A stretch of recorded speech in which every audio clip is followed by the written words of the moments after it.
Yo yo yo, salut les turfeuses, salut les turfeurs, bienvenue pour un nouveau pronostic de Benoît Requin. Ok, place au pronostic du quintet du vendredi 26 mai, direction Paris-Vincennes pour le prix Jean Rio, trop attelé, 2850 mètres, 14 partants, réunion 1, course 3, indice de confiance 3 sur 5.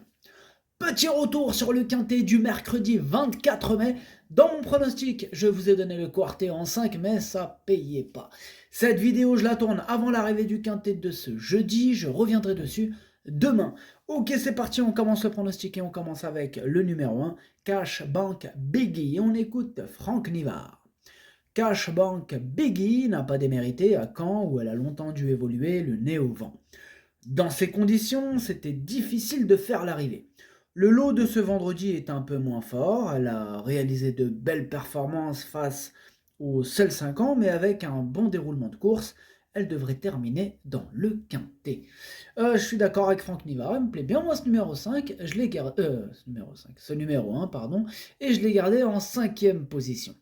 Ce numéro 1, Do-I. On passe au numéro 2, Hidalgo Denoé. On écoute Stéphane Provost. Hidalgo Denoé a gagné avec la manière à Caen. J'ai dans le viseur la prochaine étape du Grand National du Trot à Laval dans 10 jours. Ici, face à cette opposition très relevée, il aura fort à faire. Il va conserver ses fers et courir en dedans. Il est préférable de le revoir. Eh bien, ce numéro 2, en effet, je ne l'ai pas retenu pour qu'il puisse espérer terminer à l'arrivée et en bout de combinaison, il faudrait pas mal de défaillances de chevaux en vue. Et évidemment, bénéficier d'un parcours en or. Hein. Donc voilà, il faudrait tous ces éléments pour qu'il espère gratter une petite place. Du coup, je ne l'ai pas retenu. Maintenant, question de feeling, affaire d'impression. Pourquoi pas dans un ticket coup de folie, parce que ça peut arriver, hein, les arrivées mystérieuses, c'est du trop attelé, ça peut partir en grosse disqualification, donc voilà. Voilà, pour ce numéro 2, Kiken. On passe au numéro 3, Eberton. Bon, bien sûr, on n'aura pas les commentaires de l'entraîneur, c'est Junior Guelpa. Alors lui, il n'est pas parti pêcher, hein, c'est pour d'autres raisons bien plus obscures. Ouais, je sais pas si vous avez déjà vu, enfin sûrement, enfin bref, Star Wars quoi. Voilà, lui il est du côté obscur, Junior Guelpa.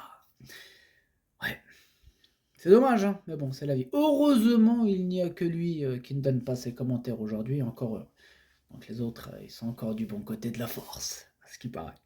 Évidemment, il y en a qui font croire qu'ils sont du côté de notre force, mais ils sont quand même sur ma liste rouge. Hein. Par exemple, Julien Lemaire, qui est là aujourd'hui. Mais bon, on en reparlera plus tard. Du coup, ce numéro 3, je ne l'ai pas retenu lui non plus. Par contre, c'est quand même mon deuxième cheval de complément en cas de non partant, donc attention quand même. Hein. Possible surprise. Hein. Eh oui, c'est Junior Guelpa, son numéro 3, là, c'est pas non plus une totale impossibilité. Lui, vraiment, en cas de petite défaillance, bon parcours, bam bam, il rentre dans le quintet normal. Attention à ce numéro 3 quand même. Du coup, ce numéro 3, Idomeno Kokai. On enchaîne avec le numéro 4, Equinox Giel, et on écoute Jean-Luc Dersoir. Equinox Giel s'est montré fautif dans la montée pour sa rentrée après 9 mois d'absence. Il a encore besoin de courir pour retrouver son meilleur niveau. Face à une telle opposition, il faut l'écarter. C'est un ordre, vous entendez Jean-Luc Dersoir, il nous a ordonné de l'écarter. Il faut l'écarter. C'est lui qui le dit, c'est même pas moi. Bon, maintenant, je rajoute ma petite graine. Ce numéro 4, en effet, je l'ai écarté. Énorme non pour ce numéro 4. Ce numéro 4, avec Kaku. On passe au numéro 5, Éveil du Châtelet. On écoute Jean-Michel Bazir. Éveil du Châtelet va se présenter au Monté le mois prochain. Ici, face à une telle opposition et avec ses fers, il faut le regarder courir. Il n'a pas de chance. Merci Jean-Michel pour ce commentaire. Éveil du Châtelet, pareil que pour le 4. Énorme non. Ce numéro 5 avec Kaku.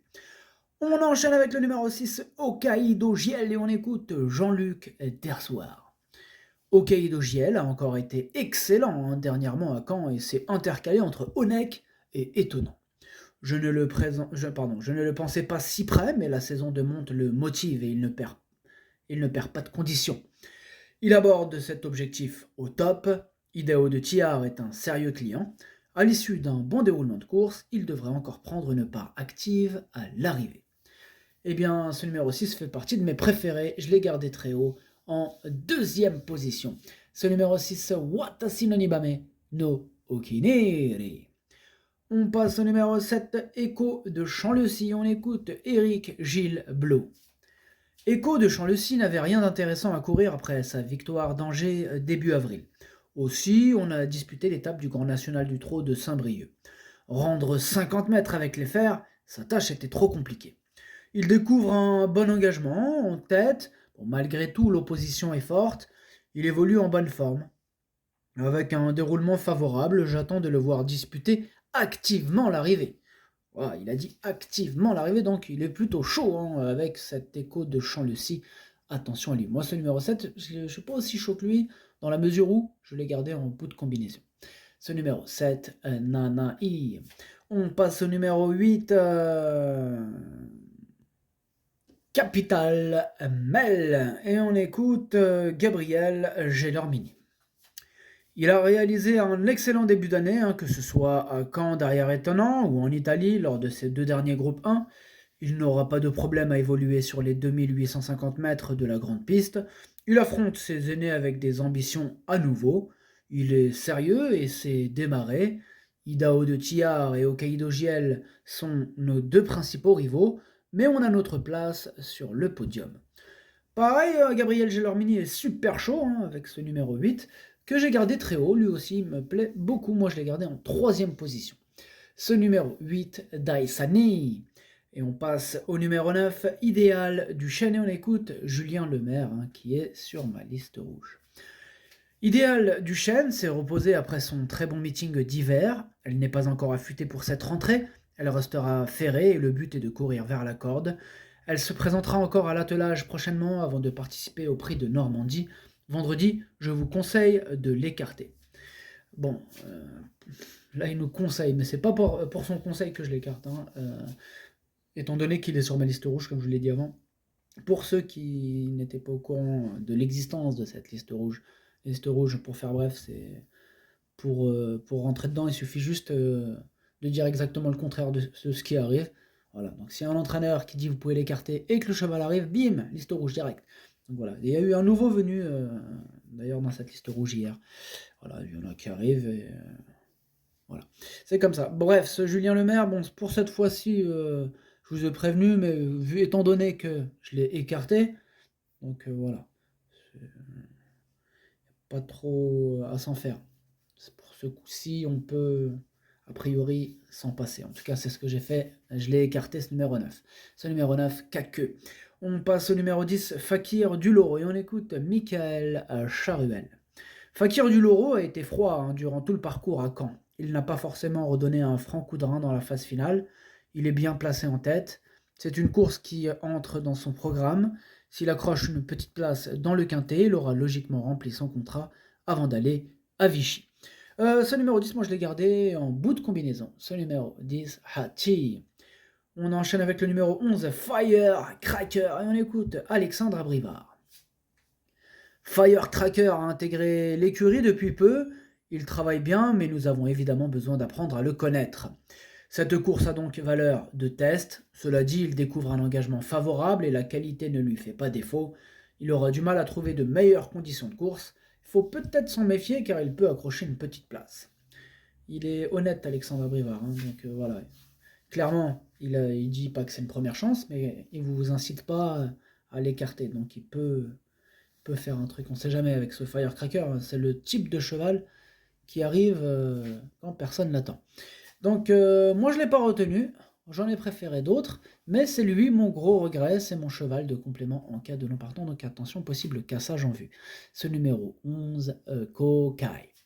On passe au numéro 12, Elvis du Vallon, et on écoute Charles Cuillet. Elvis du Vallon est parti sur un temps de galop et a dû contourner un rival fatigué dans le dernier tournant à Caen. C'était alors difficile de faire l'arrivée. Auparavant, il avait bien tenu sa partie dans l'Atlantique. Sa forme ne fait aucun doute. Derrière Hokkaido Giel et Hideo de Tiar, la troisième place semble à sa portée. Ce numéro 12, moi je l'ai retenu et je l'ai mis exactement à la 6e position. Ce numéro 12, Dokei. On passe au numéro 13, Idao de Tia. Tout à l'heure, tous les entraîneurs en parlent. Mais qu'est-ce qu'il fait Présente-toi, Hideo Tia. Alors, cette série du Val d'Estaing, hein, pour ceux qui ne le connaissent pas, ni l'entraîneur ni le cheval, qui va en parler L'entraîneur. Hideo de Tia a entamé sa saison de monte après l'hiver et tout s'est très bien passé. Il a repris le travail depuis quelques semaines, il est bien souple et très tonique.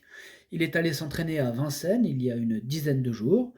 Il n'est pas affûté et j'ai du mal à juger son degré de forme exact. Le but est de le faire finir. Il sera mis en mode course et peut malgré tout jouer les premiers rôles. Et oui, bien sûr, sur sa classe, il peut tous les éclater. Ce numéro 13, c'est mon préféré et je l'ai installé en tête. Ce numéro 13, Okiniri. Et on termine avec le numéro 14, Élie de Beaufour, et on écoute Jean-Michel Bazir. Élie de Beaufour a couru moyennement à Caen dans le prix des Ducs de Normandie. Il a vieilli un peu. J'ai sûrement commis l'erreur de l'arrêter un peu trop longtemps. Il a retravaillé fort depuis cette course et a montré beaucoup de dynamisme.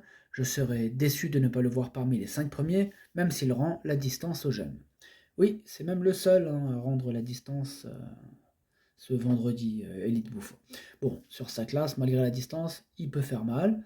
Moi, je l'ai mis en 4e position. Ce numéro 14, Yo Me.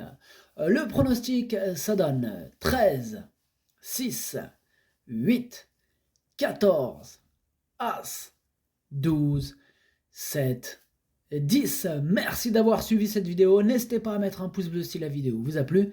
Pour accéder à tous mes tickets pour la course du Quintet, rendez-vous directement en description de la vidéo. À jouer avec modération. Bonne chance. Chopez-le-moi. Ciao.